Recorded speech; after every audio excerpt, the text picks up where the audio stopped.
have a very, very special guest because he just came off the biggest game ever, a game-saving interception here for the Rams. We have Cam Curl. Thanks for coming in person. I know you got a busy week. You got to get to the Super Bowl, right? That's the goal. I appreciate y'all for having me, though. So speaking of that game-saving, game-turning interception, first of all, you made an amazing catch. It was like a Puka Devontae catch. That's what I felt like, for sure. It was. But it was also an amazing read on the play. Walk us through what defense was called and what you saw before the snap. Obviously, it started out with the formation. My dog AP, man, the little meetings we be having on Saturdays, we got a little tail on the shots they like to take.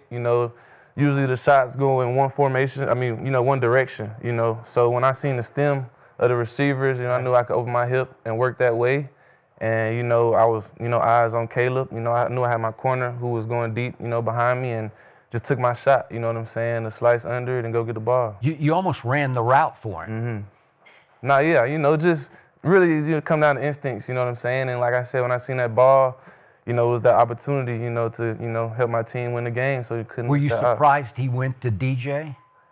Nah, that's, DJ Moore. He a good player, you know what I'm saying? I feel like in those situations, overtime situations, you go into your best players, and, I, read it right, and it all fell in my hands the way it was supposed to. And it looked like Odunze ran through you guys and might even had a step deep. Yeah. Did you look back at the tape? Yeah, but, it at the end of the day, it looked like a dagger concept. Odunze, he's usually just a runoff guy, clearing it up for DJ Moore. Yeah. So, if he would have threw it to 15 and they would have made that play, that was good shit to them. But, I feel like I read the concept real good and just made the play.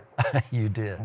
Speaking of AP, man, I got a chance to play for my dog, AP. He a good DB coach.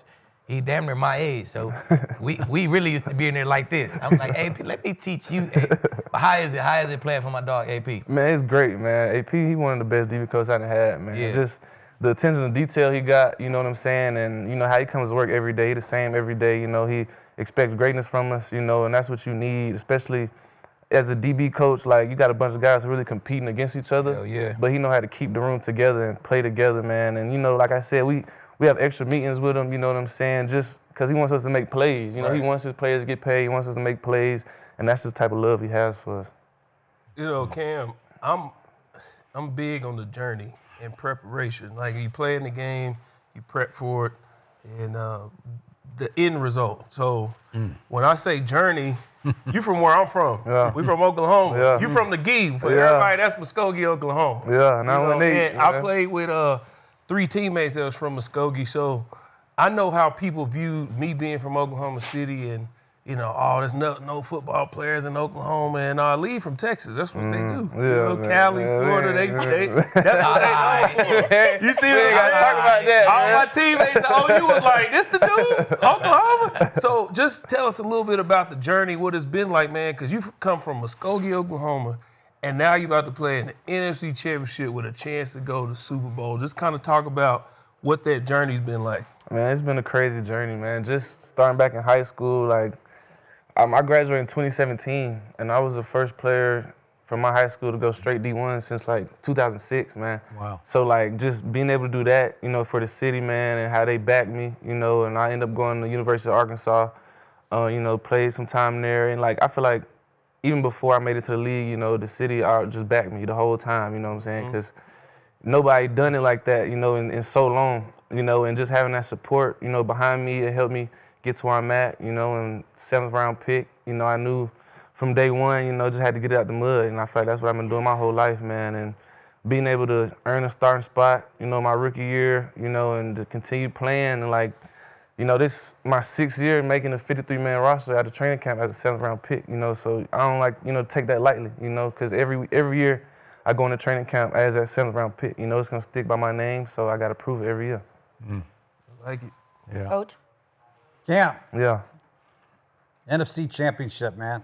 You got one eye on that, and you got another eye on your free agents this year, right? Yeah. Done a lot of great things, man. A big-time interception. Just tell me about your perseverance, man, being a 7th round pick and how hard it is for you to continue to kick the door in with the limited opportunities you had. There's been guys in front of you. So the reps that you get, how meaningful they are to you and how you've been able to take advantage of them. when you get that opportunity in Washington and obviously in LA. Yeah, like you said, just every rep is meaningful, man, because I done been, the guy's 7th round pick, earn a starting spot, and, they still drafting guys, in my position ahead of me, Yep. you know what I'm saying? So just having to fight for it every year, I feel like that build that callous, you know what I'm saying? Just to know, like, I'm not worried about nothing. I know I'm going to go grind. I know I'm going to get it out the mud, and, I got all faith in myself. I got faith in God, and the ability he gave me, and the opportunities he's been giving me, man. I just continue to grind for it. I want to talk about your team because you're in the locker room with them every day. What makes this Rams team capable of taking it all the way? I feel like this is the most connected team I've ever been on. Really? Like, it's certain teams, some people talk to some people. Like, this team, like, everybody talk to everybody. Everybody close with everybody. And I feel like that starts at the head with McVay. Like, just how he runs the team, how he runs the building. Everybody got love for everybody. And Stafford, like, it's Matthew Stafford. Like, but he not too cool for nobody. Like, Stafford gonna talk to everybody. He cool. Puka, like, I feel like everybody just down to earth, you know what I'm saying, and know that we need every single guy in the building to, get the job done. I feel like that's the type of relationship everybody got. You always talk about that on the show. Hey, that's the key to success. It is. If you don't got that, you don't got shit. Like Coach said, NFC Chip coming up. Do your preparation, do it change? Do you do extra? Do you do less? What you do as the games get bigger, how you go about it?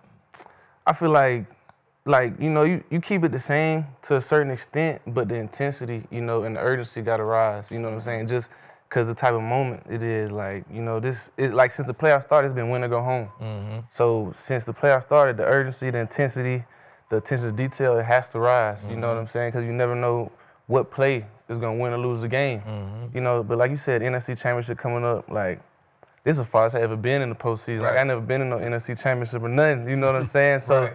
Just learning from the guys who've been there before, man, and, just taking the opportunity, like, it's a once-in-a-lifetime opportunity. And, like, every year, NFL teams start over. So you never know, when the next opportunity is going to be to play in this type of game. So just taking advantage of it, man, and just leaving the field with no regrets, for real. Talk to me about Seattle a little bit. You have to have one eye on Kenneth Walker III, one eye on Smith and Jigba, and you got Cooper Kupp over there. Tell me about your mentality. You just played in Week 18 and lost a heartbreaking overtime loss, but tell me about your mentality going into this game. Seattle, they got a good team, man. You know what I'm saying? They coach well. They got a defense. The defense is going crazy right now, man. So I feel like this game is going to be whoever defense plays the best. You know what I'm saying? We're going to have to make plays for 9. We're going to have to make plays for the offense, to help us score. We might got to score on defense. You know what I'm saying? So it's just going to be a hard-fought game, man. It's going to be a dog fight, man. I feel like we're ready for it, though. Okay, so you picked off Sam Darnold 4 times at your place and twice up there. And yet you barely won the game at your place and you lost the game in overtime up there. But why have you been so successful picking the ball off against Sam Darnold? I just feel like, our secondary, like, we know what type of quarterback he is. You know what I'm saying? Our secondary and our D-line pass rush. Like, going back to last year in the wild card, we got after him. The pass rush got after him. We was in Minnesota. And, it's always going to be in the back of his head. You know what I'm saying? So if the D-line can get after him, we can make plays on the ball. That's going to win us the game. Do you see him get rattled? I feel like our D-line can rattle any quarterback, man. We got some guys on that D-line, on the edge and in the interior, man. So I feel like our D-line can be X factor for us. And by the way, on the 1 2-pointer that they somehow scored, where were you on the play when Sam Darnold throws it and hits Jared Verse in the helmet and the ball's live and it trickles in the end zone? Were you around the ball or did? Yeah, I actually touched the ball, man. Like, I seen the ball and I tried to go get it. You know what I'm saying? I couldn't come down with it. It was a bunch of bodies right there, but Charbonnet just man, picked it up. That was questionable, man, because it took so long for them to, tell us what happened. Like, we ready to go kick the ball off, and they telling us that the 2-point is good. So, it's a little iffy, man, but, that's behind us. We worried about this next game. All right. I know you, last game, you had an issue with what they said on the other side about y'all secondary. Yeah. Matthew Stafford, Puka, Vontae, Sean McVay. That's what we're hearing about the Rams. But Seattle, the defense. If I'm going to oppose a defense, I'm like, oh, so they the only team with a good defense. Right, yeah. I know how he was. I played with him. is there a chip on y'all shoulder as a defense as a whole? Like, it's cool. Just keep talking about that defense. Yeah. Y'all just keep talking about them. But as a whole, are y'all meeting like, we going to go show them? Because y'all just did it versus Chicago. Right. Y'all took it personal. Is there a chip on y'all shoulder going into this game? No, I feel like since this secondary got together, we had a chip on our shoulder because we don't really got no big name guys in our secondary. You know, we got a bunch of 6th round, 7th round guys playing, undrafted guys playing. You know, so it's been built in us to have a chip on our shoulder, man. And we continue to go out and make plays. Like we don't need all the limelight. We don't need none of that, man. We just go try to help the team win the game, man. So we're gonna go out there. We're gonna play our best ball. We're going to make plays on the ball, and we're going to disrupt the game for our offense. Forbes was a first rounder. Don't even try it. Yeah, yeah. You know, he'll Coach is like, I'm going to call you out. And I tell you what, we had 13 tackles, game-winning pick. Your name getting on in the playoffs, so there's no limelight shit. It's going to be over with. Yeah. That bag is going the way. We ain't going to let that You shit change us, though, man. We still going to have that chip on our shoulder, man. We ain't going to forget where we come from, man. For real. How do you guys feel about the Seahawks? Obviously, this is the NFC Championship, but this is also a division rival right here. And you guys split throughout the season. How's the chip going into the Seahawks? Man, like, we already know what type of game it's going to be. You know, it's going to be some bad blood, man. It's been words exchanged over the past 2 games. I can You know, imagine. it's playoff football, though. That's what it's supposed to be. You know, it's division rivalry. You know what I'm saying? NFC Championship, like, it set itself. You know, the opportunity, and, you know, it's going to set itself. And, you know, I feel like we're going to go out there and we play our game. We're gonna be all good. Amazing. Well, we appreciate you so much coming on the show. I do. You guys know I picked the Rams to win the Super Bowl. I've been saying that for weeks. I think you guys are just yoked on both sides of the field. So we're excited for you. Thank you so much for coming on. Appreciate you for having me. Way to go.